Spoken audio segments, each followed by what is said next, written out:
할렐루야. 사순절 40일 기도학교 제10장 기도해야 하는 이유. 오늘 본문은 누가복음 22장 39절로 46절입니다.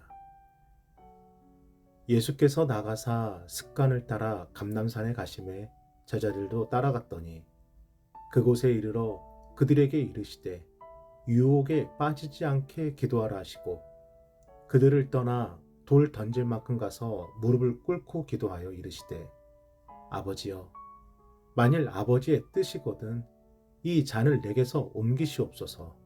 그러나 내 원대로 마시옵고 아버지의 원대로 되기를 원하나이다 하시니 천사가 하늘로부터 예수께 나타나 힘을 더하더라. 예수께서 힘쓰고 애써 더욱 간절히 기도하시니 땀이 땅에 떨어지는 핏방울같이 되더라. 기도 후에 일어나 제자들에게 가서 슬픔으로 인하여 잠든 것을 보시고 이르시되 어찌하여 자느냐 시험에 들지 않게 일어나 기도하라 하시니라. 아멘. 사순절 두 번째 주를 보내며 진실로 감사한 것은 우리가 혼자 이 시간을 보내는 것이 아니라 성령께서 기도의 공동체로 함께 이끌어주고 계시다는 것이고, 특별히 기도학교를 통해 기도에 대해 하나씩 알 수 있도록 해주신다는 것입니다. 저는 새벽에 하나님이 도우시리로다. 성령께서 이 약속의 말씀을 지금 이루어주고 계심을 진실로 감사드립니다. 오늘은 기도학교 제10장 기도해야 하는 이유를 함께 나누겠습니다. 기도란 신앙의 시작이고 전부이고 끝입니다. 그래서 신앙이란 기도의 삶이고 신앙인이란 기도하는 사람입니다. 그리고 하나님은 기도하는 사람을 사랑하시고 기도하는 사람의 부르짖음을 들으시고 기도하는 사람의 간구에 응답하시고 기도하는 사람을 통해 일하십니다. 이처럼 우리가 기도해야 하는 이유를 성경적, 신학적, 심리적 이유로 설명할 수 있지만 진실로 기도해야 하는 이유는 예수님께서 기도하셨기 때문입니다. 그래서 예수님을 따른다는 것, 예수님을 닮는다는 것, 예수님을 사랑한다는 것은 우리가 기도한다는 것입니다. 예수님의 삶은 기도하는 삶이었습니다. 기도의 원리 첫 번째, 예수님께서는 늘 기도하셨습니다. 예수님의 사역은 3년 동안 이루어졌습니다. 그리고 그 3년이라는 시간은 새벽부터 늦은 저녁까지 쉼 없이 달려가는 시간이었고 늘 분주한 일정과 바쁜 사역의 여정이 때론 예수님을 지치게 만들 정도였습니다. 그럼에도 그러한 사역의 일정 이면에는 보이지 않는 기도의 시간이 있었습니다. 그리고 예수님의 기도는 때와 장소와 시간을 구별하지 않았고 분명한 목적과 제목이 있었습니다.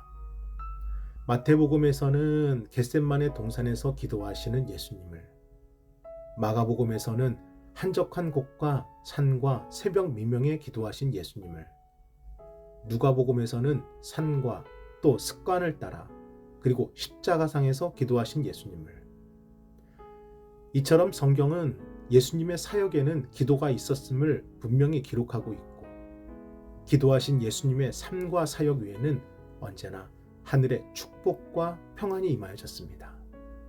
사랑하는 여러분, 우리가 함께 새벽을 깨워 이 시간 기도할 수 있다는 것이 그래서 축복입니다.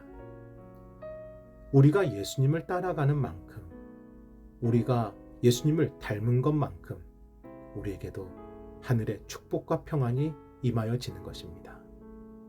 기도의 원리 두 번째, 예수님께서 기도의 응답을 약속해 주셨습니다. 요한복음 14장 13절로 14절입니다.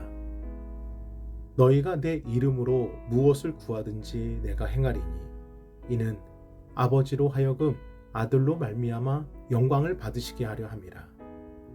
내 이름으로 무엇이든지 내게 구하면 내가 행하리라. 아멘. 주님께서 기도하신 것은 인간의 능력으로는 감당할 수 없으나 성령의 능력으로는 해결할 수 있기에 병자의 치유와 문제의 해결과 기적과 이적의 행함을 위해 기도하셨습니다. 그리고 그 기도의 능력을 우리가 경험하기를 원하십니다. 그래서 내 이름으로 구하라. 무엇이든지 구하라. 반드시 내가 행하리라 약속해 주셨습니다. 사랑하는 여러분, 기도는 구하는 것에 대한 믿음의 확신에 따라 그 응답이 결정됩니다. 그러므로 응답은 바라는 것이 이루어지는 것이 아니라 믿는 것이 이루어지는 것입니다. 주신 말씀을 믿음으로 구하십시오. 듣게 하신 말씀을 믿음으로 구하십시오. 우리가 기도해야 하는 이유는 예수님께서 응답을 약속해 주셨기 때문입니다. 기도의 원리 세 번째, 예수님께서는 시험에 들지 않도록 기도하라 하셨습니다. 마태복음 26장 40절로 41절입니다. 제자들에게 오사 그 자는 것을 보시고 베드로에게 말씀하시되 너희가 나와 함께 1시간도 이렇게 깨어 있을 수 없더냐. 시험에 들지 않게 깨어 기도하라. 마음에는 원이로되 육신이 약하도다 하시고. 아멘. 예수님께서 시험에 들지 않게 깨어 기도하라 말씀하신 것은 권면이 아니라 명령입니다. 명령의 목적은 순종이고 순종의 목적은 우리를 살리시기 위함입니다. 예수님은 십자가의 죽으심과 부활로 이 땅에서의 사명을 완수하셨습니다. 하지만 그것이 끝이 아니라 때가 되면 영원한 생명으로 구원을 받을 성도와 영원한 형벌로 죄의 값을 치를 인생을 판단하시고 심판하시기 위해 다시 이 땅에 오신다 분명히 말씀해 주셨습니다. 그런데 문제는 그날을 아무도 모른다는 것입니다. 1992년 10월 28일 대한민국은 일대 혼란을 빚었습니다. 바로 그날 24시가 예수님께서 재림하셔서 심판하신다는 휴거일이었기 때문입니다. 당시 서울 마포구 성산동에는 3천여 명의 남녀노소가 모였는데 난리도 그런 난리가 없었습니다. 집 팔고 차 팔고 아이들은 학교를 다 자퇴해버리고 당시 예수님의 재림과 휴거를 주장했던 것은 다미 성교회라는 사이비 집단이었습니다. 그러면 휴거일이라고 말한 10월 28일 자정이 지나고 어떤 일이 일어났을까요? 아무 일도 없었습니다. 사람들은 분노가 치솟았고 사이비 교주 이장님은 헌금을 횡령한 죄로 감옥에 갔습니다. 사랑하는 여러분, 이 한 가지 사실은 확실합니다. 예수님이 다시 오시는 재림의 날은 아무도 모릅니다. 그래서 깨어 기도하라는 것입니다. 마태복음 25장 13절입니다.